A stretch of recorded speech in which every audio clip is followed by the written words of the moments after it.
Hey there, fellow classic comic collectors. As always, I'm Scott Harris King, and today I'm here to talk to you about Werewolf by Night. So, this is going to have spoilers for the Werewolf by Night Halloween special on Disney Plus. So, if you haven't seen that and you don't want to be spoiled, you should probably stop watching this and instead watch one of my really long videos. Just find one of the ones that's like an hour and a half and watch that, because that'll be really good, and then you'll really just have so much fun. But if you do want to hear what I have to say about Werewolf by Night, great, because I'm going to start talking about it now. This is going to be a relatively short video, but it was great. So I honestly think this might be the best Phase 4 thing that the Marvels put out. Now, I'm not quite as down on Phase 4 as some of the haters you see online. I see a lot of negative stuff about Phase 4. And I don't think it's been that bad. I think it's just been a lot of mediocrity with very few standout, really good ones. And the ones that other people seem to really like in Phase 4, I'm not that keen on. Specifically, I'm talking about Spider-Man No Way Home. It was fun fan service, but I didn't think it was that good. And so I've been kind of waiting for them to do something really good here in Phase 4, because there's been a lot of things that I thought were fine, but nothing that I've really loved, in the previous phases, I haven't loved everything. I've enjoyed everything, but I've at least loved something, This time around, it's kind of like I appreciate some of them. I like some of them. I think some of them are pretty good. But there hasn't been anything that I really loved, and there have been a lot of sort of flat, sort of meh disappointments, but not this. Werewolf by Night knocked it out of the park. In fact, I'll say up front, the only real criticism that I have of it is that it did feel actually a little too short. Now, that's not something I'm normally saying after one of these Marvel movies. This one clocked in, I forget, is with the credits involved, I think it was less than 50 minutes. And I thought it could have been a little bit longer. I thought what there was really good, but I didn't realize that it was about to end until it ended. I felt like there could have been a little bit more, and maybe it's good that they didn't try and drag it out, but yeah, it just felt like it could have been a little bit longer, because I wanted more of it. I wanted more of it. I thought the director, this is his first directing work. He's known for doing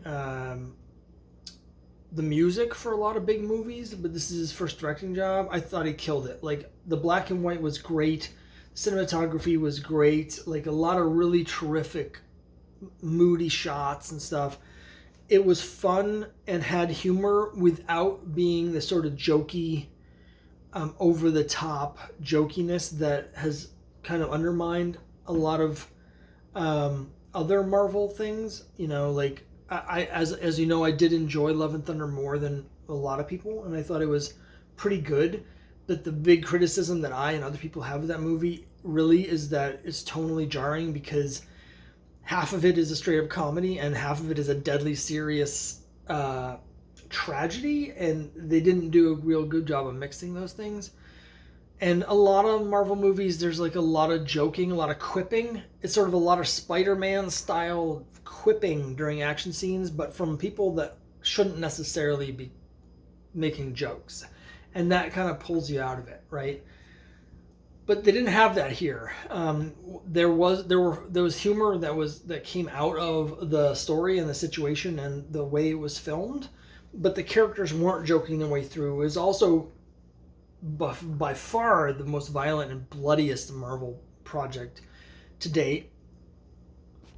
And I'm not a fan of horror, but this was sort of clearly a campy sort of throwback thing, and so I didn't mind it in this situation. What I don't like is that when horror is too realistic.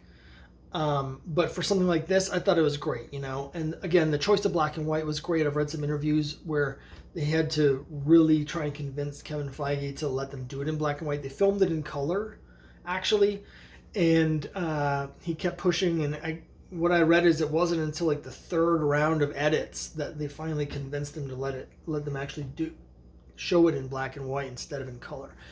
And yeah, the movie was so much better in black and white than I think it would have been. It's a great, like, creative decision. I thought the actors were really good. And I also want to talk about, and I know you've all been waiting for this, Man-Thing. Now, I'm clearly on record about how much I dislike swamp monsters.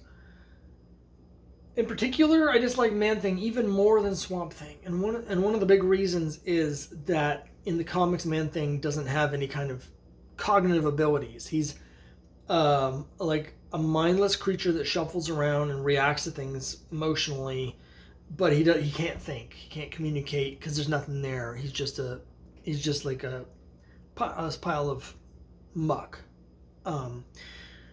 But they gave him just a little bit. They made him more Groot-like, where they gave him a little bit of personality and a little bit of thinking and ability to communicate.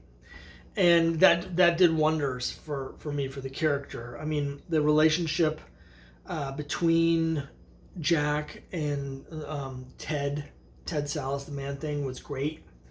It was touching and funny and fun, and you'd want to see more of it. And that's not something they could have, I think it would have been very hard to pull off with the traditional Man-Thing, who's just like a gibbering moron who happens to also be a pile of mulch. So this version of Man-Thing was by far the best that I've ever seen, and probably the best that's ever existed or could exist, because they changed it from the really crappy version of the comics. So much to my surprise, I actually found myself enjoying Man-Thing for the first time ever. So that was great. You know, when we finished watching it, my wife was asking me about the characters and how they fit into the Marvel Cinematic Universe, and that's a great question because I don't think anyone has any idea. This has been getting great reviews. I'm sure these characters will be back, and you know, they're obviously on the 70s horror side of things and the weird side of things, where you get the Legion of Monsters. So it makes sense to have these characters interact with people like Blade and people like Ghost Rider and Simon Garth, if he ever appears. I'm sure he will at some point, but Simon Garth makes perfect sense for this sort of thing. And sort of those weird horror, you know, 70s Morbius, whatever's going on with that. So it makes sense for these characters to be in that universe. It does not feel like a great match between the style of this and the style of Moon Knight, even though Werewolf by Night and Moon Knight are obviously connected in the comics, and it would be an obvious thing to do. They just, stylistically and tonally, they seem so completely out of whack with each other that I don't know how well that would actually work if they tried to put those two together. But anyway, overall, it was great. Now, I don't know too much about Elsa Bloodstone. I have read the original Bloodstone stuff with Ulysses Bloodstone from the 70s, and of course I've read the Bloodstone Hunt in Captain America. But I'm not familiar with Elsa Bloodstone, but she was really cool. You know, seems like a cool character. Again, it would make sense if she appeared, like Blade feels like a perfect project sort of for Elsa Bloodstone to cross over into, or vice versa. So I don't know. We'll see where it goes and how it goes. But for now, like, I really liked it a lot. I'm expecting Black Panther 2 to be tremendous when it comes out, and I think that'll probably be the best of the Phase 4 things. But for now, this is, like, for me, it's a clear number one. It just sort of recaptured the sort of fun of the comics without trying so hard, like a lot of them have been doing to try and be fun. We're going to try and make sure you're having fun. And it just felt like it was really getting back to, you know, how the MCU felt right at the beginning with Iron Man. So, highly recommend it.